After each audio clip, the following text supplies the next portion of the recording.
Hello, hello, and welcome to the Dr. Tumor Talk Show. You have to forgive my voice.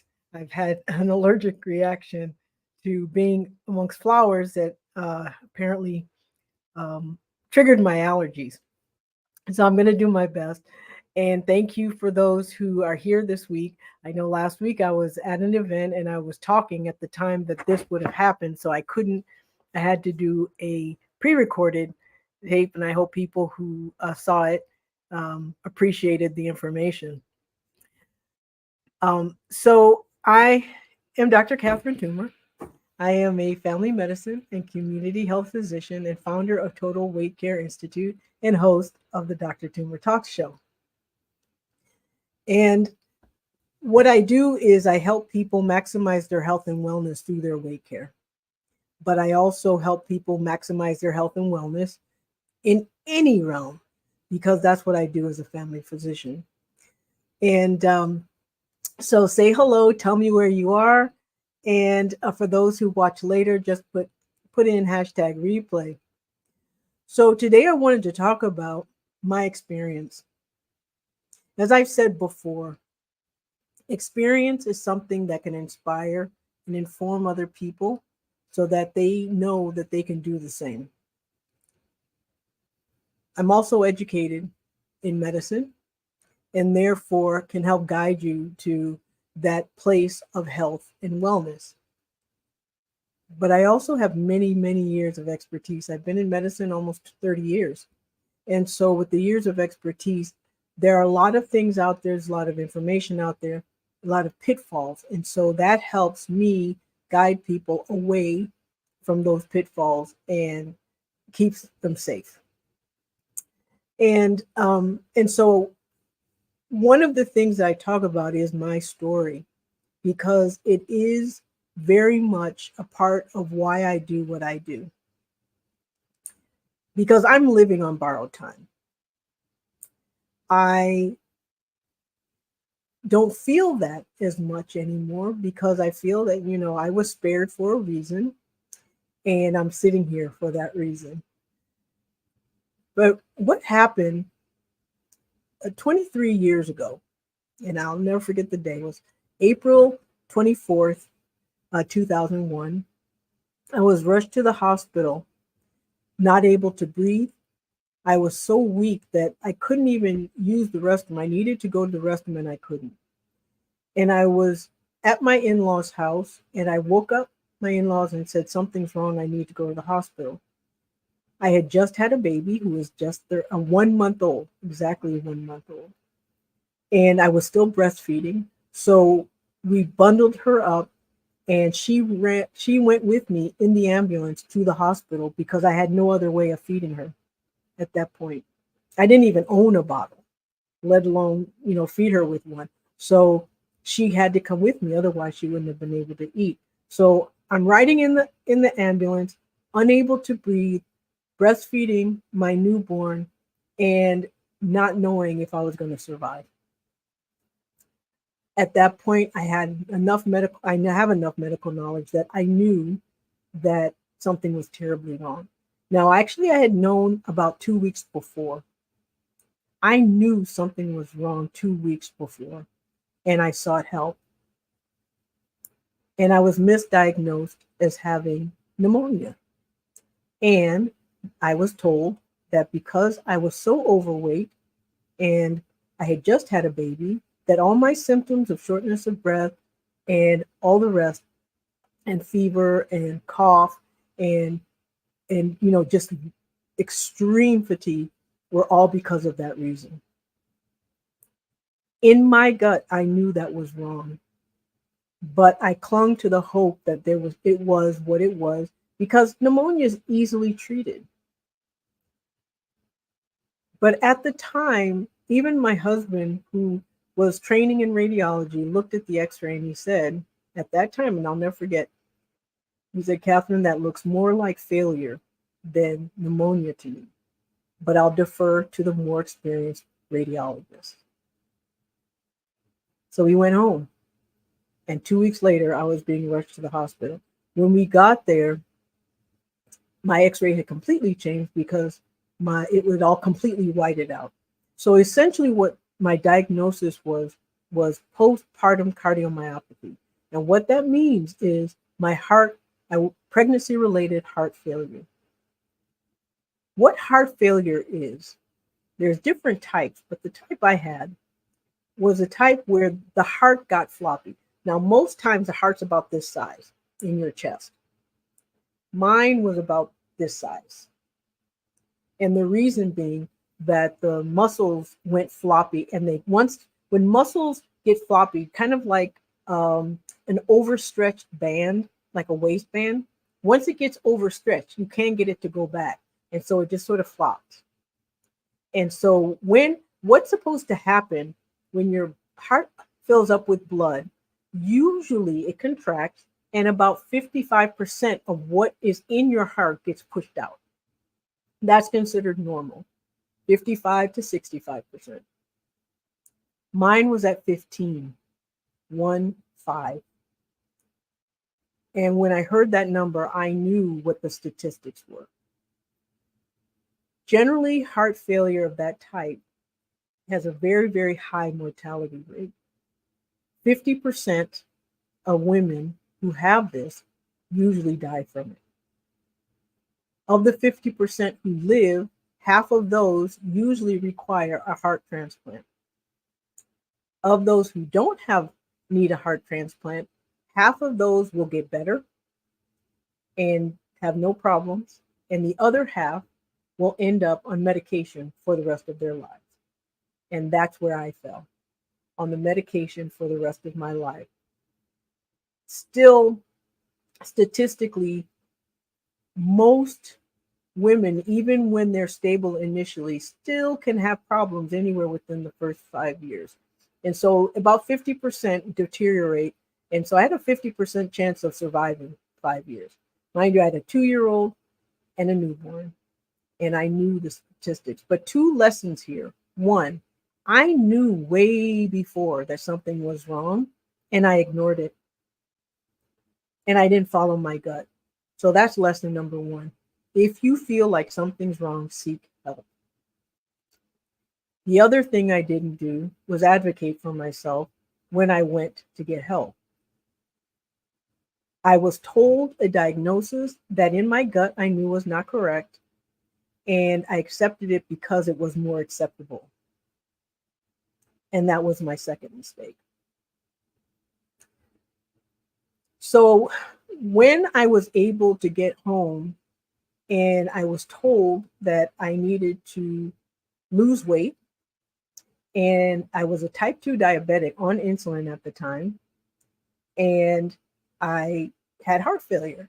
So I sought help from my doctors, and all of them turned me away, except my cardiologist.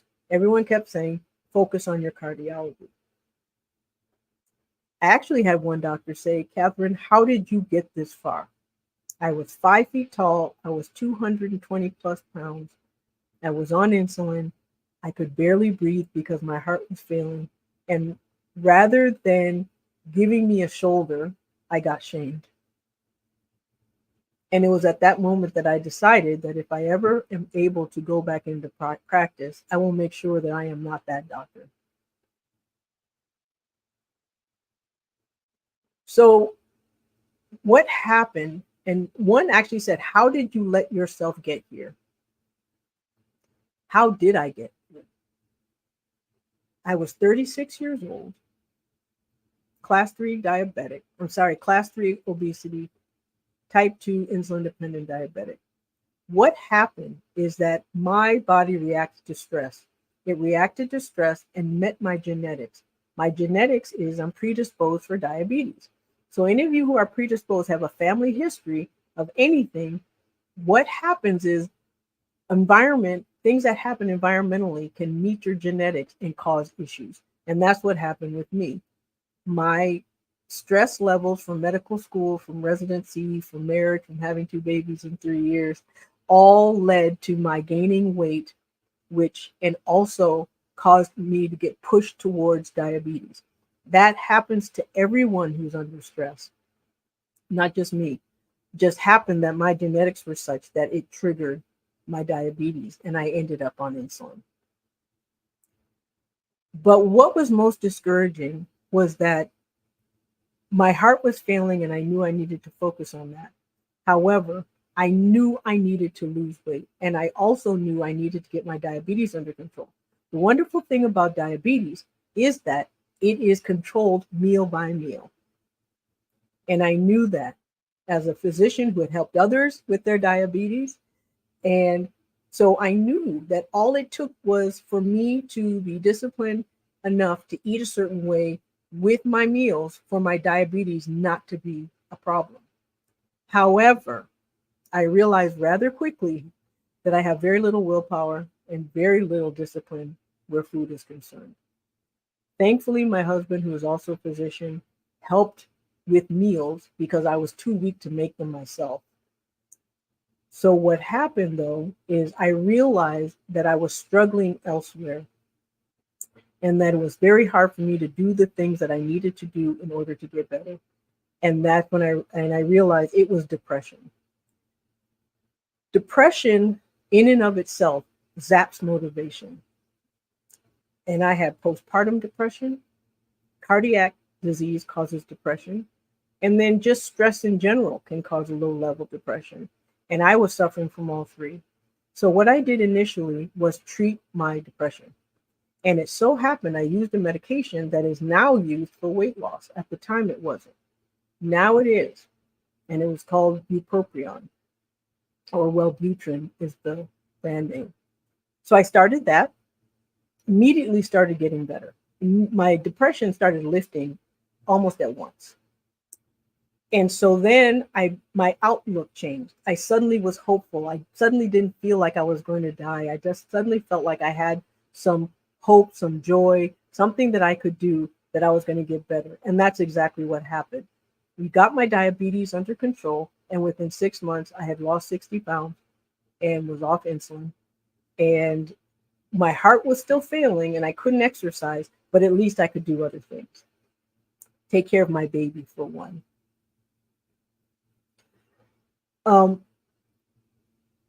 So what I did was I ate my way to health because I couldn't exercise.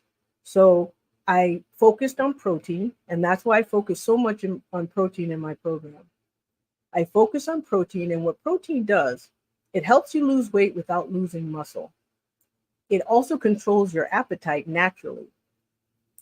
And the other thing that protein does is that it gives you all the building blocks you need for your organ. I had an organ that was failing. Our heart is a muscle. Muscle is protein. And by eating a high protein diet, I was actually protecting my heart, reversing my diabetes, and losing weight all at the same time. So what that meant was my heart didn't have to work as hard for me to move around. My body didn't have to work as hard for me to move around because I was getting smaller. And I am looking at notes just because I know it's my story, but I wanted to make sure I kept it in order because sometimes I'll jump around. The other thing that I did is I controlled my carbohydrates. Carbohydrates are what are diabetics' worst enemy.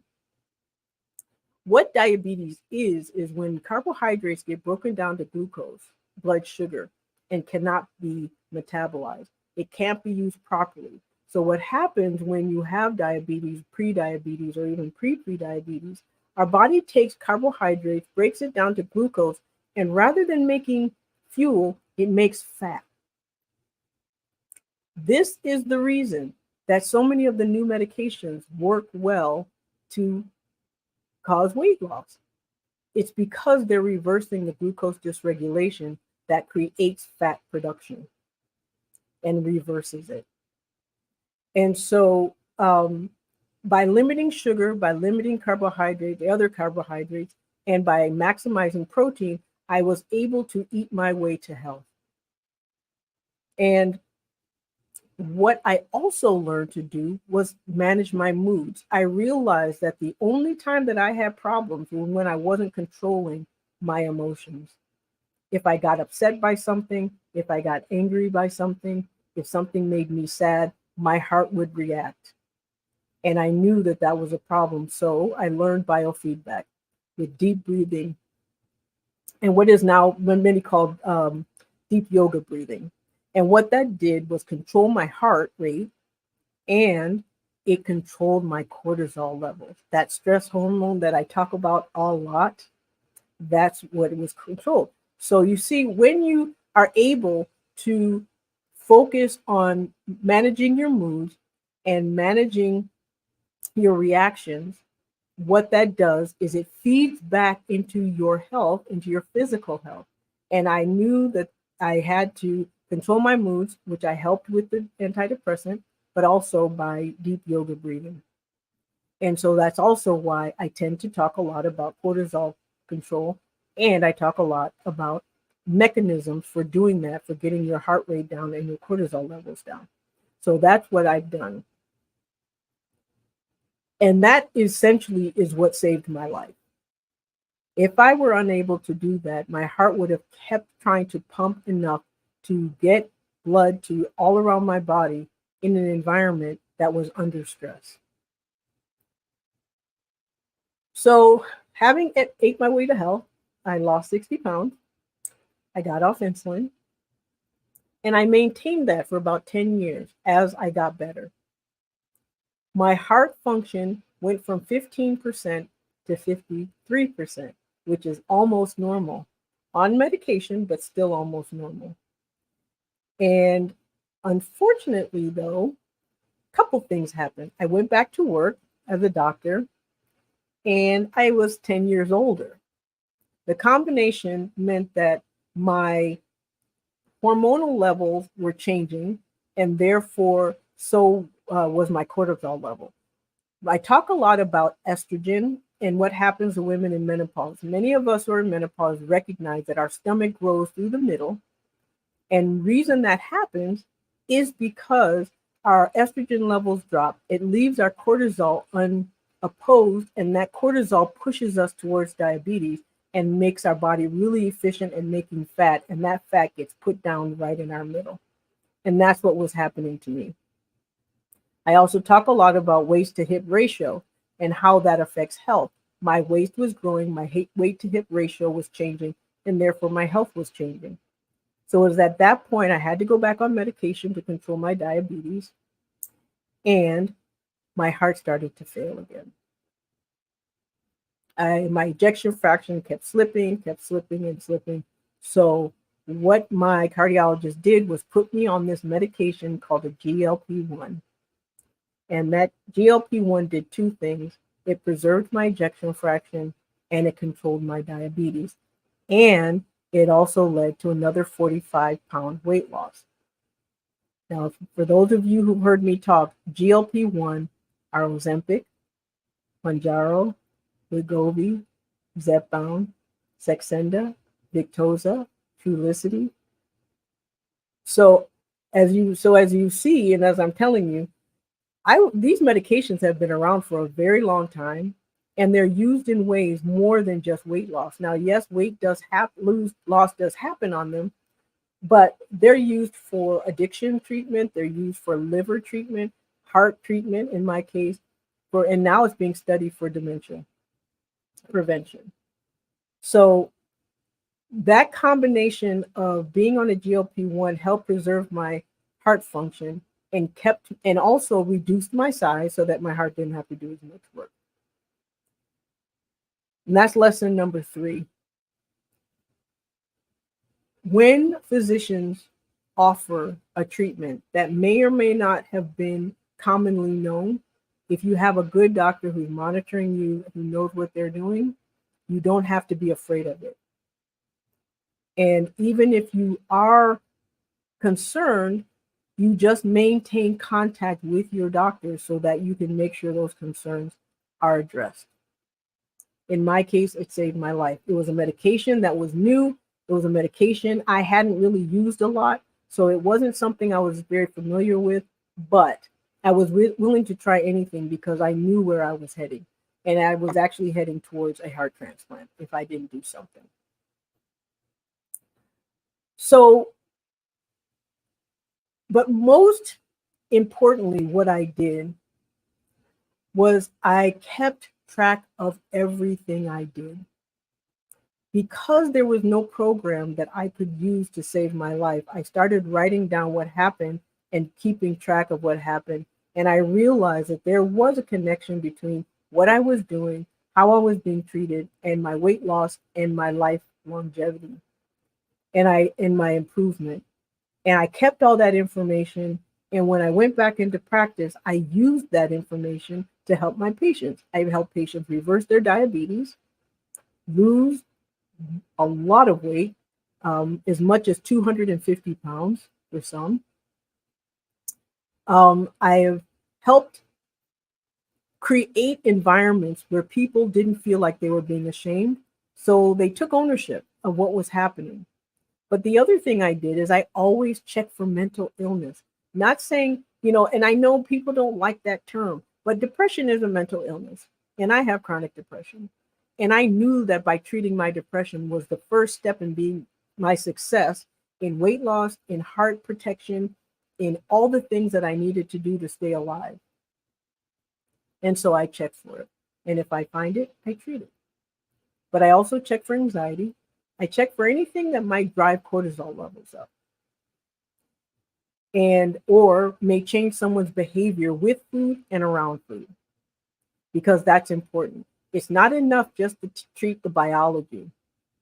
You have to focus on the psychosocial as well. And so that is what I do.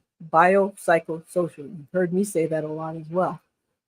And so I had the biology under control and I worked on the psychology. And the sociology part was not feeling ill. When you have an illness, especially a chronic illness, it's very easy to feel down on yourself when you cannot do the things that everybody else is doing. You can't go where you need to go, or you get tired very, very easily. In cases like that, it's really important to give yourself grace. But it's also one of the reasons why I never turn away people who have any type of illness when they want to lose weight, because losing 5% of your body weight will increase your health exponentially. If you have joint issues and you lose 1 pound, you also reduce 5 pounds off your weight bearing joints. You reduce the work your heart has to do. You reduce the work your kidneys have to do, your intestines, your liver. So weight loss isn't just for cosmetics, it's for health if it's done correctly. And so one of the things that happen is, as they say, to whom much is given, much is required. And I was given a second chance. And so what it felt for me was that I needed to to help people save their own life, take ownership of their health, and save their life in any way that I can. And one of the things that I did was, my program is called the Memo Method. And the reason I call it that is because when I was at my sickest, I could not do anything more. I was tired. I was scared. I was angry. And so what I did was create a method where you learn to do the minimum for the maximum outcome. So it's minimal effort for maximum outcome, MEMO. And that's my method. And that's what I use for myself. I still use it. I am now 59 years old. My birthday's on Monday. And I am alive when I really shouldn't be. So that's my story. But the main parts of what I wanted to tell you, and I know that I'm looking at these notes and I'm like, why am I keeping notes on knowing my own story? But like I said, I just wanted to go in order so I wouldn't lose track. So now what I do is I shout very loudly and I shout everywhere about advocacy for patient treatment.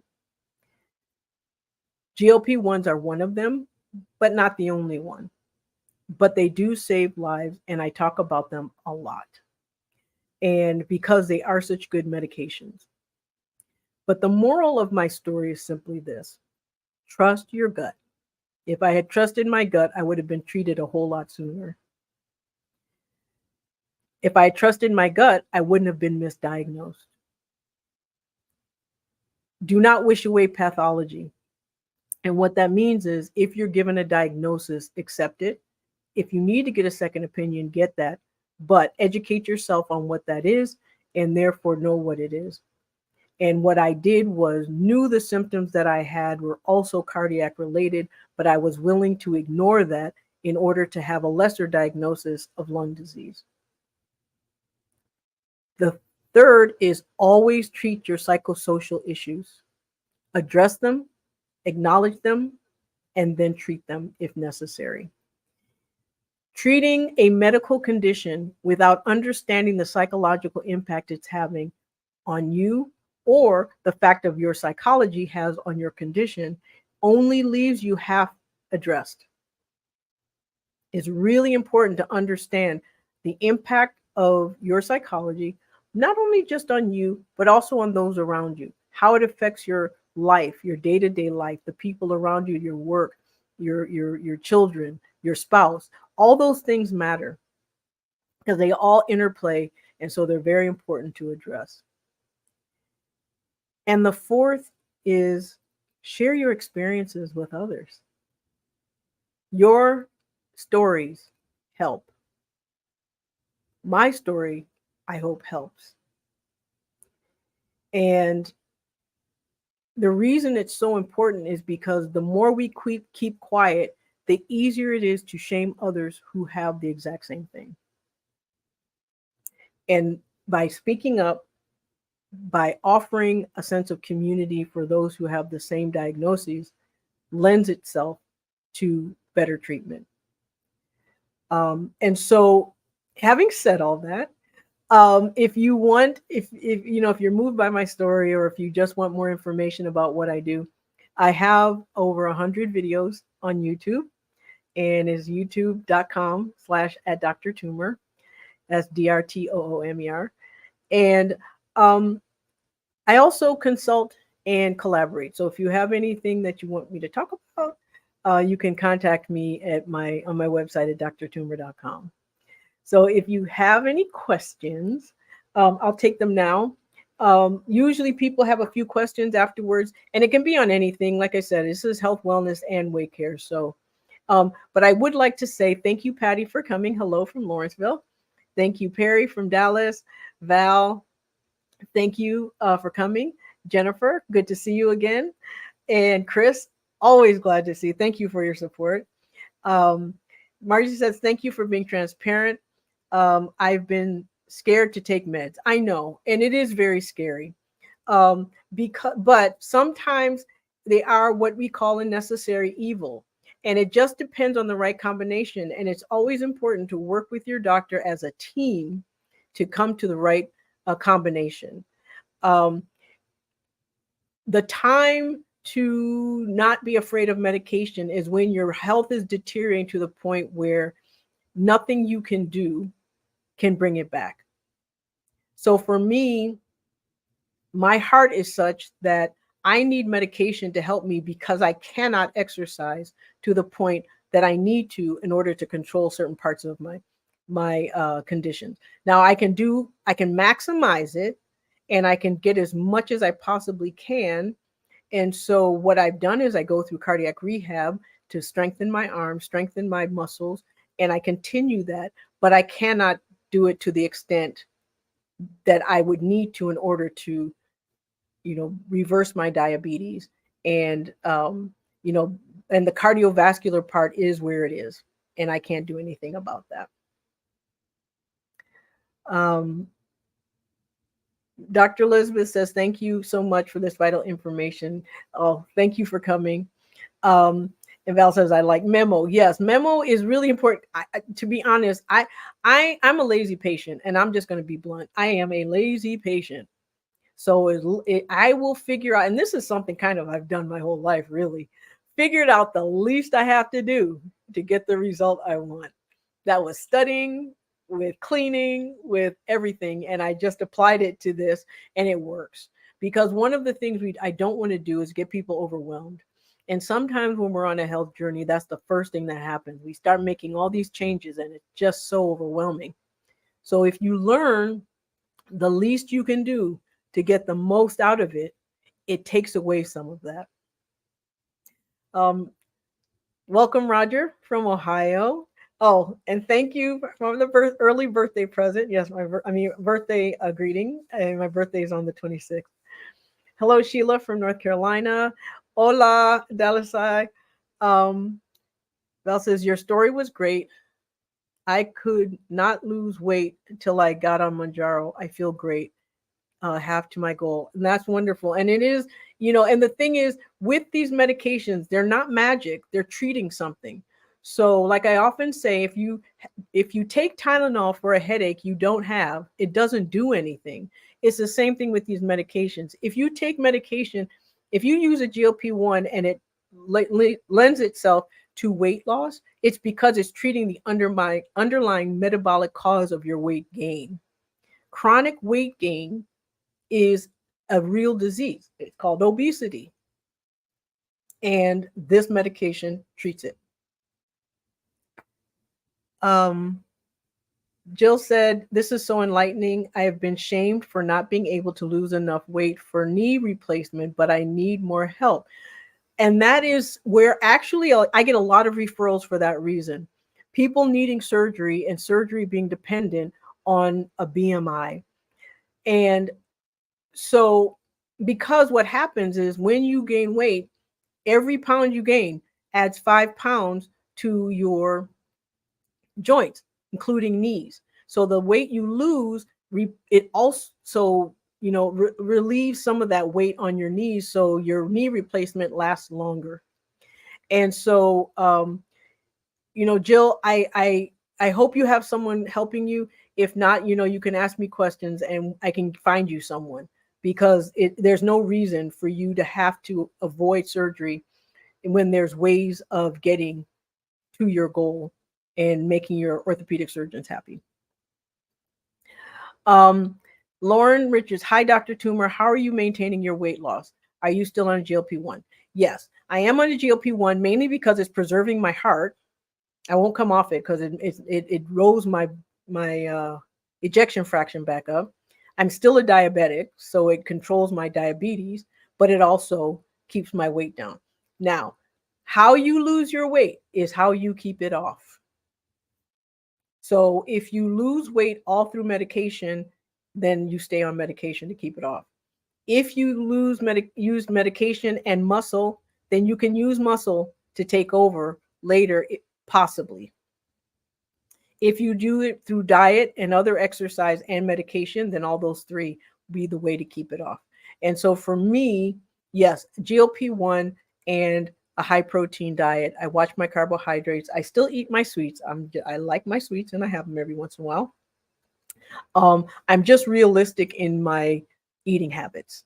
So I eat everything in moderation and I eat all the time. One thing that I don't do, I notice that if I skip meals, my weight goes up.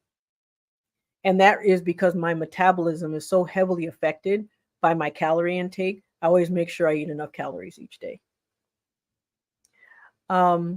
Perry says, I used to take Wellbutrin to help me quit smoking. Yes, it did help with that. I had no idea it could be used to treat obesity. I quit smoking, but I gained a lot of weight. I will talk to my doctor in my next visit and ask him to prescribe it for me again. It's a great medication.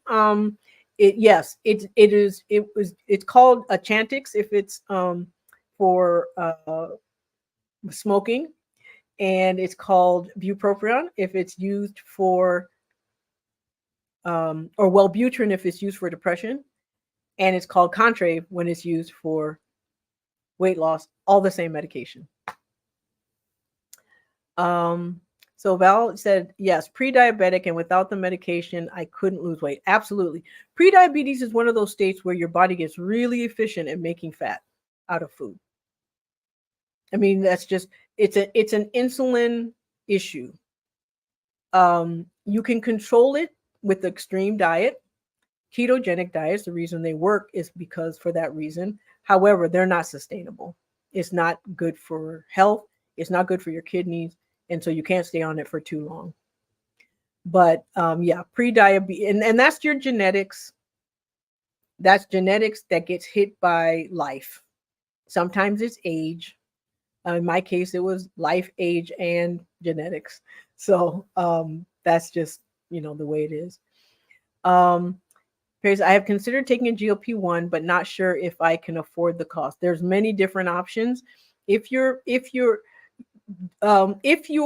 covers it, there's ways you can get it and get covered. There's other options like compounded versions that are much, much less expensive. And then there's others who, like me, are huge advocates of trying to help people.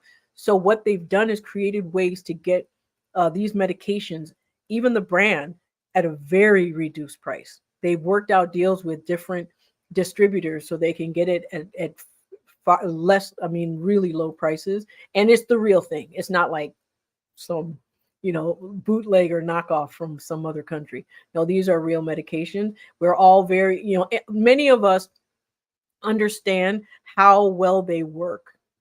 And so that's why I talk a lot about avoiding the fear of them, because media has created this fear mongering around the medication that we've been using for 20 years. And I've been using for over 10 years. I've been on for 10 years and I'm fine. At least I think so. So, yeah, there's, and I understand the fear. I really do understand that there's different levels, but it's really just a matter of working with your doctors and looking at resources. And for those of you who have questions, I do have a group on Facebook, and it's facebook.com/groups with an S/total weight loss.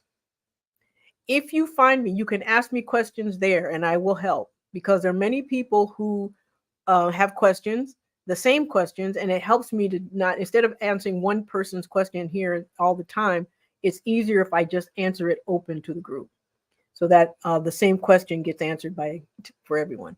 So again, that's facebook.com/groups with an S/total weight loss.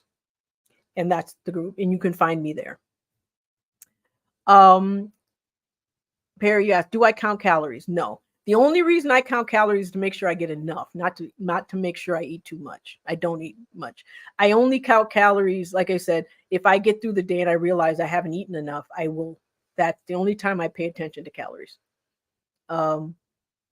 If you eat the right configuration of food, like enough protein, healthy fat, and carb, and not too many carbs, calories don't matter.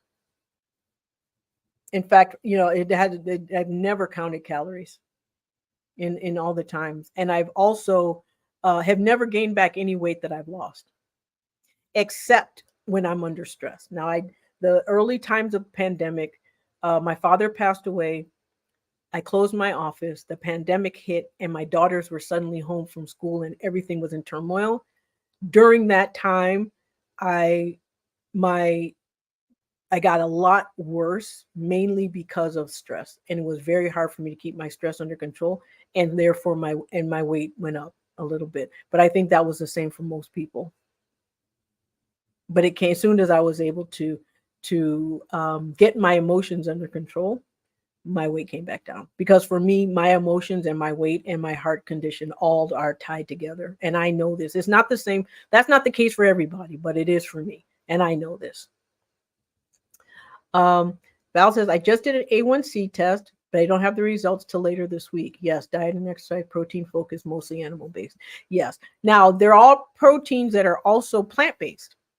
We have complete proteins in the form of beans. You can actually combine greens with grains and get a complete protein. If you go online and look, there's a list, and you can use that list for complete protein. So for those of you who are trying to eat a more plant-based diet, you can get the protein you need. You can also supplement with shakes, which is what I do sometimes. If I just haven't eaten enough throughout the day, I'll have a protein shake with about 30 grams of protein in it, and do that. But, every day is not perfect. You just do better some days than others, and you give yourself grace regardless, because we're not robots. And we drop the ball sometimes, and that's just life. Sheila asked, what's the name of the medication that helps with smoking and weight loss? So it's called bupropion, bupropion, bupropion, and it's used for weight loss, smoking, and for depression. It just does a lot. Um, which is why it's kind of like these things like GLP-1s. They actually help with mood stabilization. They help with cravings. They help with heart stabilization, mental stabilization. The only time they cause kidney function issues is if you don't drink enough. It's the dehydration that actually causes the issue. And the dehydration happens because your appetite gets suppressed and people tend not to drink as much. So it's really important to stay very well hydrated while on the medications. Yes. So the way you spell it is bupropion. So it's bupropion,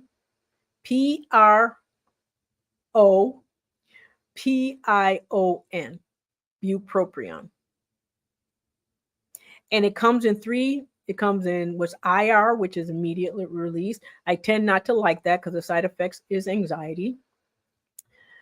Thank you, Charlotte. Yes, that's it.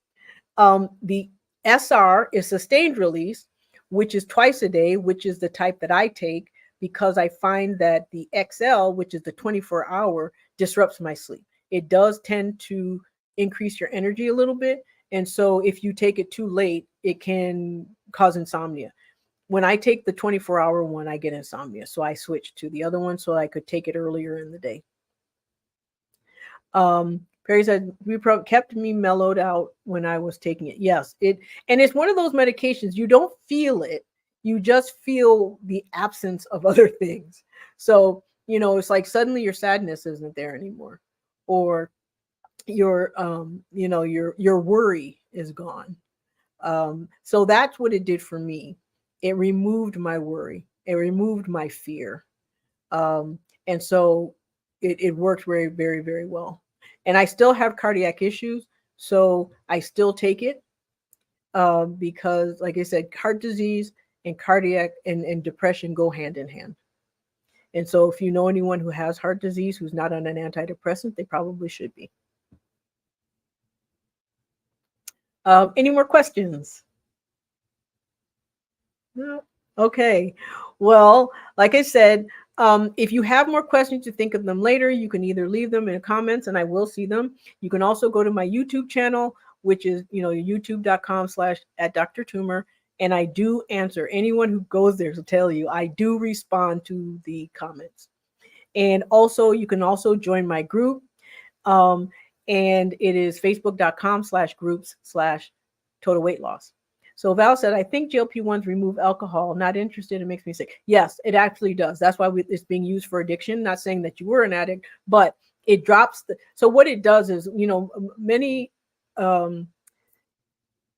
times when we drink, obviously it's for an effect. And what the medications do is they block it. So it makes it useless, really. So it's the dopamine reaction that it blocks. So yeah, it is being used for alcohol. We have been finding that those people we've treated for weight loss have suddenly given up a lot of other stuff. Yes. Oh, so Bernadette, you want to repeat my Facebook group? So it's facebook.com/groups with an S, which is what Facebook does for all groups. So that's just standard. So it's facebook.com/groups/total weight loss, one word.